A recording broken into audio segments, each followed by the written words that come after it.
അല്ല, ഗോവിന്ദമാഷ് ഒരു കാര്യം പ്രത്യേകം ശ്രദ്ധിക്കുക. മാധ്യമ പ്രവർത്തകൻ അഭിലാഷ എടുത്ത് ചോദിച്ചു, അല്ല ഇങ്ങനെയൊക്കെ പറഞ്ഞാൽ ഇത് വിവാദമാവില്ലെന്ന്.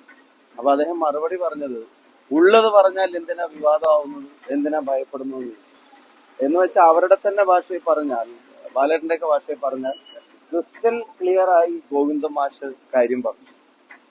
ആ ക്രിസ്റ്റൽ ക്ലിയർ ആയി ഗോവിന്ദമാഷ് പറഞ്ഞ കാര്യത്തെ വീണ്ടും ബാലേട്ടന്റെ വാക്ക് കടമെടുത്താൽ തീവ്രത കുറക്കാൻ വേണ്ടി പിന്നെ നിലമ്പൂർ സ്ഥാനാർത്ഥി ഉൾപ്പെടെയുള്ള ആളുകൾ ശ്രമിച്ചതുകൊണ്ട് കാര്യമില്ല. അത് കേരളത്തിലെ ജനങ്ങളുടെ മുമ്പിൽ വളരെ പ്രകടമായ ഒരു സമ്മതമാണ്.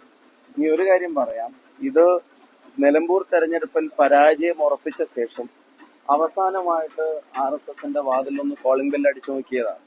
അങ്ങനെയെങ്കിലും നിലമ്പൂർ തെരഞ്ഞെടുപ്പിൽ എന്തെങ്കിലും മാറ്റം ഉണ്ടാക്കാൻ പറ്റും. പക്ഷെ ഒരു കാരണവശാലും നിലമ്പൂരിലെ ജനത എടുത്ത തീരുമാനത്തിൽ നിന്ന് അവര് പുറകോട്ട് പോകില്ല. ഐക്യ ജനാധിപത്യ മുന്നണി വളരെ കംഫർട്ടബിൾ ആയിട്ട് നിലമ്പൂർ ജയിക്കും എന്ന കാര്യത്തിന് സംശയം വേണ്ട.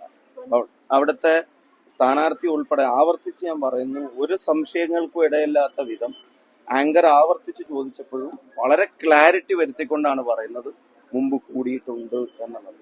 ഒരു സംശയം ഇടയില്ലാത്ത വിധമാണ് പറയുന്നത്.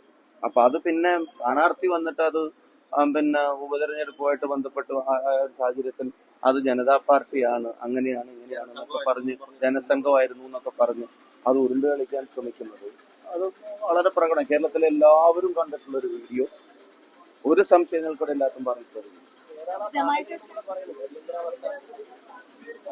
ഏത് സാഹചര്യത്തിൽ അപ്പൊ അങ്ങനെ അവർക്കൊരു അടിയന്തര സാഹചര്യം വന്നാൽ RSSുമായിട്ട് കൂടും എന്നുള്ളതാണോ ആ സാഹചര്യം എന്നുള്ളതാണ്.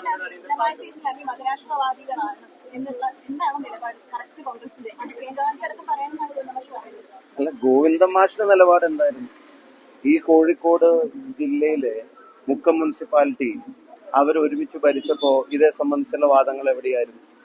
എന്നിട്ടിപ്പോ അവർക്ക് ഞങ്ങൾ ആ കാര്യത്തിന് മറുപടി പറയേണ്ട കാര്യമുണ്ട്. ഇത് ഇപ്പൊ RSSുമായി ഞങ്ങൾ കൂട്ടുകൂടിയിട്ടുണ്ട് എന്നുള്ള പരസ്യമായ ഒരു, പണ്ട് രഹസ്യബാന്ധവം എന്നൊക്കെ പറഞ്ഞിരുന്നതിന് അല്ലെങ്കിൽ അന്തർധാര എന്നൊക്കെ പറഞ്ഞതിന് ഒരു എസ്റ്റാബ്ലിഷ് ചെയ്യാൻ വേണ്ടി തെരഞ്ഞെടുപ്പിന്റെ സമയത്ത് ഒരു ലാസ്റ്റ് ഞാൻ പറഞ്ഞ പോലെ അവസാനമായിട്ടൊന്ന് കോളിംഗ് ബെല്ല് അടിച്ചു നോക്കിയതാണ്. അതുകൊണ്ടൊന്നും നിലമ്പൂരിൽ ഗുണമുണ്ടാവില്ല. നിലമ്പൂരിലെ ജനങ്ങൾ അതിനെ പരാജയപ്പെടുത്തും. ആത്മാഭിമാനമുള്ള സഖാക്കൾ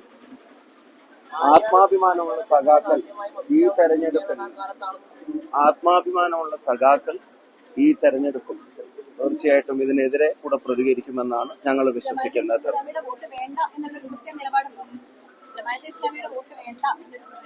അല്ല, ഞങ്ങൾ പറഞ്ഞല്ലോ, ജമാഅത്ത് ഇസ്ലാമിയുടെ വോട്ടിനെ സംബന്ധിച്ചൊക്കെ ഇപ്പൊ ഇവരുണ്ടാക്കുന്ന കോൺട്രവേഴ്സീസ്, ആ കോൺട്രവേഴ്സീസിന്റെ ബേസ് എന്താ? നിലമ്പൂർ ഉൾപ്പെടെ അത് ഉണ്ടായിട്ടില്ലേ?